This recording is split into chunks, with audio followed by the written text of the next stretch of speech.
Orji Kalu has asked the federal government to obey court order to release Nnamdi Kanu, while Governor Chukwuma Soludo also said is ready to stand as a surety for him. But the Attorney General, Abubakar Malami, said such request has not been invoked formally for his consideration. Does it look like a light at the end of the tunnel? No, there is no light. It is clear that this government does not want to look at the possibility of resolving this problem through dialogue. That's not what they are considering at all. Mr. President has always said, let the courts decide this matter. Mr. President was appealed to by Bazulike Amechi, the late former First Republic Minister of Aviation, who died recently. He said, look, I have a level of control over Nnamdi Kanu. Give him to me. I can assure you that I will make him stop some of the negative things that he's been doing. Mr. President said he will consider the request, but he never considered the request. If the government wanted to release him, at the time when government lost that case at the appeal court, they could have found a way to release him, but the government was not prepared to release him. And that was the point that Orji Kalu made when he said, we are supposed to obey the laws of the land. If a competent court of law gives a judgment, you have to obey it. So as things stand now, government was not prepared to release Nnamdi Kanu. Government decided to go to Supreme Court. Supreme Court has not even announced a date when it will begin to look at the appeal of the federal government, because the federal government appealed that judgment of the appeal court, setting Nnamdi Kanu free. I believe that if Nnamdi Kanu is to be released, it has to be with some tough conditions. And one of the conditions is that he will no longer resort to armed struggle against his country. Can we be sure that Nnamdi Kanu will give up armed struggle against his country? Will he give up his claim to Biafra? Will he give up his struggle for self-determination of the people of the Southeast? I mean, these are issues that have to be addressed, and I can see that this government is not prepared to look in the direction of dialogue. Even Malami said the matter had not been officially, that's the request, Soludo's request, had not been officially communicated to him, and that if such a request was to be made, it ought to be made through the court. So that the judiciary is the avenue through which such a request can be made.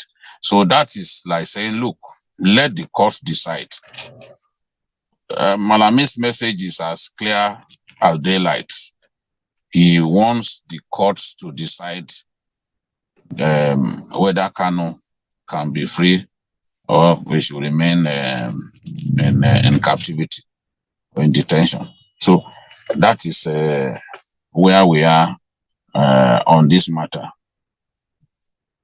The request being made by both men, that's Orji Kalu and Soludo, the requests are quite clear.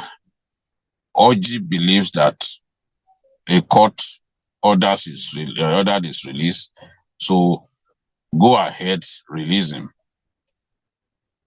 because we want our courts to be obeyed. We cannot choose when to obey the courts, So that's what Orji Kalu is saying. But Soludo is saying, look, if we are not prepared to release him unconditionally, okay, grant him bail, let me be the shorty. But I've had lawyers say that even that one is not legally possible, that the governor of a state cannot stand as shorty for Nnamdi Kanu in this matter. Right. So I do not see lights at the end of any tunnel. Oh, there is no tunnel I do at not all. see Nnamdi Kanu. I do not see Nnamdi Kanu being released except some extraordinary things happen.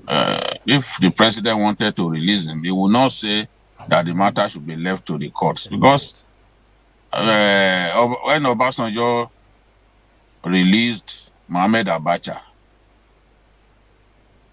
during his regime, he did not wait for the courts. He took him to the Emir of Kano. He handed him over to the Emir of Kano. Directly in Kano, the president did that handover by himself and told the Emir of Kano that whenever we needed him for his court case, we will come for him. And the Emir should be ready to release him. And that was the beginning. I mean, that was what happened at that time. And Mohamed Abacha has been enjoying his freedom since then. So Obasanjo didn't resort to the courts. He didn't say, oh, it's the courts that can release him. That was he gave dialogue a chance, and he proceeded to hand over Mohamed Abacha to the Emir of Kano. Right. In fact, I remember at that time they were saying the security report was bad, that he should not go to Kano. But the president then, Olusegun Obasanjo, went to Kano and handed him over. I guess this is how people like Soludo are thinking, that look, you can actually make this dialogue approach work by taking it upon yourself to say, okay, I'm releasing this person to you. Whatever happens, it is you that will hold responsible. I think that that's how Soludo is thinking. He's thinking that that sort of approach is possible, because the truth is we want the violence in the southeast to end. And if Kanu is instrumental, will be instrumental to ending that needless violence in the southeast, anybody who is interested in peace would want to see that sacrifice made, so that we can have peace. Look at, I saw a video of a man whom they were asking, what did Obi do to you? What has Obi ever done for you? And the man said, Obi has not done anything. So why are you carrying these posters around and all that? He was lucky that they didn't pump bullets into his body. They pumped the bullets into his car tires. So the gunmen who are killing people in the southeast, they are not even discriminatory, whether you are obedient or dis. But then let me manage to take one or two. Tony Goodman says Orji and Soludo are only showcasing their political mediocrity. They are only trying to gain cheap political popularity by agreeing to stand surety for Kanu. Well, that's his own opinion. Fabian Akaise says innocent lives cannot just go to waste. Indigenes of Southeast are afraid, and MNK has encouraged the youth to embrace violence to achieve the Biafra goal. Igbos want to remain in Nigeria. That brings me to the final question, because we're out of time already. This man in Finland or wherever he is, Simon Ekpa, has been, fomenting a lot of, stirring up a lot of violence in the Southeast, asking them to continue the crises and all of that. What exactly are you reading about this individual's role in the insecurity in Southeast? Very quickly, BKO.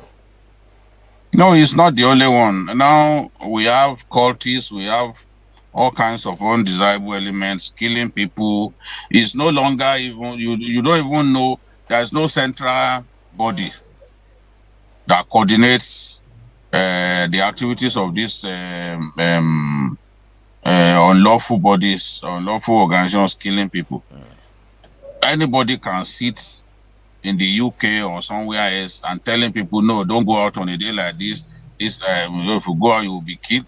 And there are cultists and other lawless people who, in my view, are receiving money from abroad to kill innocent Southeasterners. A lot of the big politicians in the Southeast cannot go home. They can't go home. A lot of them are operating from Abuja. I should know this because we interview them. We bring them on our shows. A lot of them can't stay at home.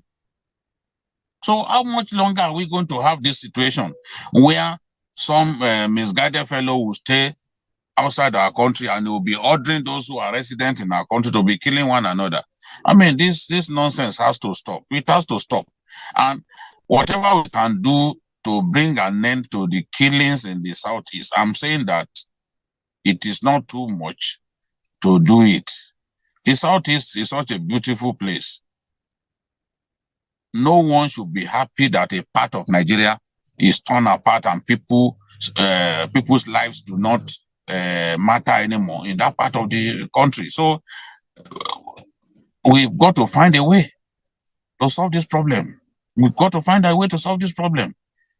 I don't know whether the release of Nnamdi Kanu will totally put an end to these killings, but government has the responsibility to first do some findings. And if it discovers that his release will put an end to the killings, then government must find a way to release him with conditions. I don't think any government will be ready to release him unconditionally, given what they've been through in his hands. But if they must release him, even with conditions, Right. so be it. Let's just find a way to end the needless bloodletting in the Southeast.